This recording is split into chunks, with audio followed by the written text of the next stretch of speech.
കൂന്തൽ കിട്ടിയിട്ടുണ്ട്. അത് നമുക്കൊന്ന് റോസ്റ്റ് ചെയ്തെടുക്കാം. അത് ആദ്യം തന്നെ നമ്മൾ ഉപ്പ് മഞ്ഞൾപ്പൊടി ഇട്ടിട്ട് കുക്കറിലൊന്ന് വേവിച്ചെടുക്കും. അതിനുശേഷം തക്കാളിയും ഉള്ളിയും ഇഞ്ചിയും വെളുത്തുള്ളിയും എല്ലാം കൂടെ നമ്മളൊന്ന് വഴറ്റിയതിന് ശേഷം അതിലേക്ക് വേവിച്ച് വെച്ച് കൂന്തലും കൂടെ ഇട്ട് കൊടുക്കുക ചെയ്യാം. നമുക്കത് ഒന്ന് തയ്യാറാക്കാം. ഞാനിവിടെ ഉപ്പും മഞ്ഞളും ചേർത്തിട്ട് കൂന്തൽ വേവിച്ച് വെച്ചിട്ടുണ്ട്. ഇനി ബാക്കിയുള്ള മസാലകൾ ചേർത്തിട്ട് നമുക്കിതൊന്ന് റോസ്റ്റാക്കി എടുക്കാം. പാത്രം ചൂടാകുമ്പോൾ നമുക്കതിലേക്ക് ആവശ്യത്തിന് എണ്ണ ഒഴിച്ച് കൊടുക്കാം. ചൂടായ എണ്ണയിലേക്ക് നമ്മൾ കടുക് ഇട്ട് കൊടുത്തു. കടുക് പൊട്ടി തുടങ്ങുമ്പോൾ അതിലേക്ക് കറിവേപ്പിലയും കൂടി ഇട്ട് കൊടുത്തു. അതിന് ശേഷം ഉള്ളി ഇട്ട് കൊടുക്കാം. ഇതെല്ലാം കൂടെ നമുക്ക് നന്നായിട്ടൊന്ന് വഴറ്റിയെടുക്കാം.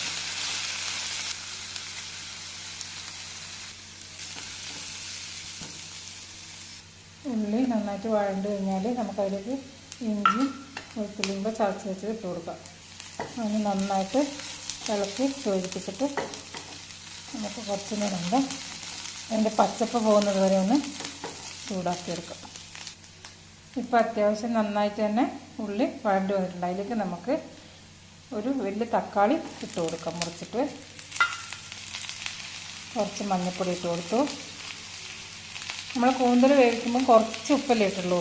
ഇപ്പോൾ ഈ മസാലയ്ക്ക് ആവശ്യമുള്ള ഉപ്പും കൂടെ നമുക്ക് ഇട്ട് കൊടുക്കാം. അതിനുശേഷം നമുക്കിതൊന്ന് നന്നായിട്ട് ഇളക്കി യോജിച്ചതിന് ശേഷം നമുക്ക് പിന്നീട് മുളക് പൊടി മല്ലിപ്പൊടിയും മറ്റുള്ള മസാലകളൊക്കെ ചേർത്ത് കൊടുത്താൽ മതിയാവും. ഇതൊന്ന് നമുക്ക് അടച്ച് വെച്ചിട്ട് വേവിക്കാം. നമുക്കിതൊന്ന് തുറന്നിട്ട് നന്നായിട്ടൊന്ന് ഇളക്കി യോജിപ്പിക്കാം. തക്കാളിയൊക്കെ നന്നായിട്ട് വെന്ത് വന്നിട്ടുണ്ട്. ഇതിലേക്ക് ഇനി നമുക്ക് മല്ലിപ്പൊടിയും മുളക് പൊടിയും മറ്റുള്ള മസാലയൊക്കെ ഇട്ട് കൊടുക്കാം. ഇനി നമ്മൾ മസാലപ്പൊടികൾ ഇട്ട് കൊടുക്കുകയാണ്. അത് തന്നെ ഞാൻ മല്ലിപ്പൊടിയാണ് ഇട്ട് കൊടുക്കുന്നത്. കുറച്ച് മല്ലിപ്പൊടി പച്ചയല്ല, ഞാനതൊന്ന് ചൂടാക്കിയിട്ടുണ്ട്. കുറച്ച് ചിക്കൻ മസാല ഇട്ട് കൊടുക്കുന്നുണ്ട്. പിന്നെ എരിവിന് കുറച്ച് മുളക് പൊടി കുരുമുളക് പൊടിയും കൂടി ഇട്ട് കൊടുക്കുന്നുണ്ട്. ഇതിനി നമുക്ക് നന്നായിട്ട് മിക്സ് ആയതിനു ശേഷം ഇതിലേക്ക് നമ്മൾ വേവിച്ച് വെച്ചിട്ട് കൂന്തലിട്ട് കൊടുക്കും. നമുക്കിതൊന്ന് നന്നായിട്ട് മിക്സാക്കാം. സാറാക്കാൻ വേണ്ടിയിട്ട് കൂന്തൽ വേവിച്ച വെള്ളം തന്നെയാണ് ഞാൻ ഉപയോഗിക്കുന്നത്.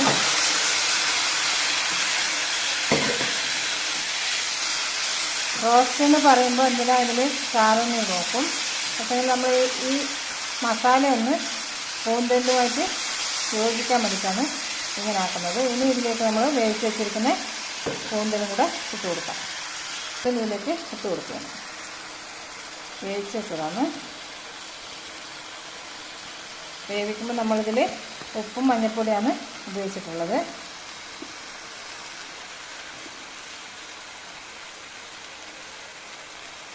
മസാലയിലേക്ക് നമ്മൾ വേവിച്ച് വെച്ച കൂന്തലും കൂടി ഇട്ടിട്ട് നന്നായിട്ട് ഒന്ന് മിക്സാക്കിയതിന് ശേഷം ഇതൊന്ന് 1 മിനിറ്റ് നമുക്ക് മൂടി വെച്ച് വേവിക്കാം.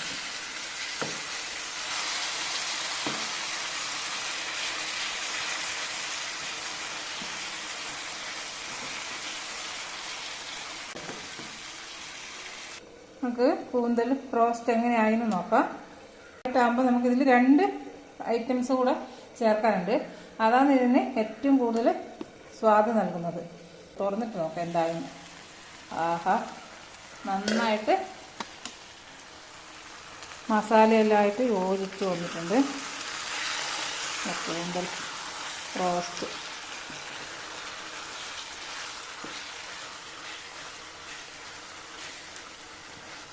ഇതാ നന്നായിട്ട്. ഇതിലിനിയിപ്പോൾ ഒന്നും ചേർക്കേണ്ട ആവശ്യമില്ല. ആവശ്യത്തിനുള്ള മസാലയൊക്കെ ചേർത്തു. ഇങ്ങനെ തന്നെ നമുക്ക് കഴിക്കാൻ പറ്റും.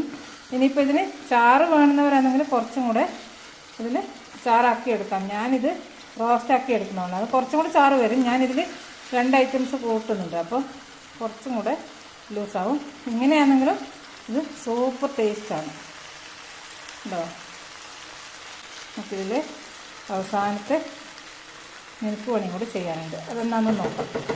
കൂടുതൽ ടേസ്റ്റ് വരാൻ വേണ്ടി 2 ഐറ്റംസ് കൂടി ഇതിൽ ചേർക്കുന്നുണ്ട്. അതും കൂടി ചേർത്ത് കഴിഞ്ഞാൽ നമ്മുടെ കൂന്തൽ റോസ്റ്റ് അല്ലെങ്കിൽ പെരള് ഇവിടെ റെഡിയായി. ഇത് തേങ്ങാപ്പാലാണ്. കുറച്ച് തേങ്ങാപ്പാലും കൂടെ ഞാനിതിൽ ചേർക്കുന്നുണ്ട്. ഇത് ഒഴിക്കുമ്പം കുറച്ചും കൂടെ സ്വാദ്.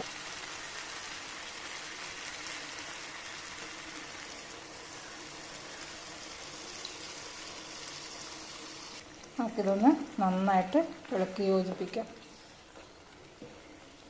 ഇനിയിപ്പോൾ ഇത് ഒരുപാട് നേരം അടുപ്പത്ത് വെക്കേണ്ട ആവശ്യമില്ല. ഇത് ഇനിയിപ്പോൾ നന്നായിട്ടൊന്ന് തിളച്ച് വന്നു.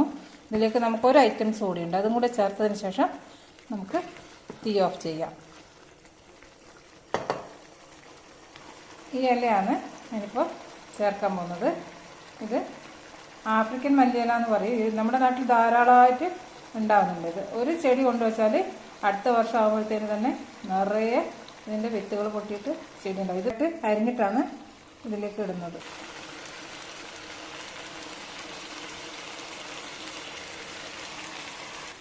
ഇതിനെ ഒന്ന് ഇളക്കി യോജിപ്പിച്ചിട്ട് നമുക്ക് തീ ഓഫ് ചെയ്യാം.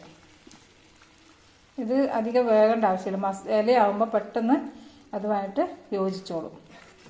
ഇത് നെയ്ച്ചോറ് വെക്കുമ്പോൾ അതിലിടാനും നമ്മൾ ഇറച്ചിക്കറി വെക്കുമ്പോഴൊക്കെ ഇടാൻ ഉപയോഗിക്കുന്നതാണ്. സാധാരണ കടയിൽ നിന്ന് കിട്ടുന്ന മല്ലിയിലയും ഇതും കൂടെ ചേർത്താൽ കറി ഒന്നും കൂടെ ടേസ്റ്റായിട്ട് വരും. ഇതിൽ പെരളൻ അല്ലെങ്കിൽ റോസ്റ്റ് ഇവിടെ റെഡി ആയിട്ടുണ്ട്.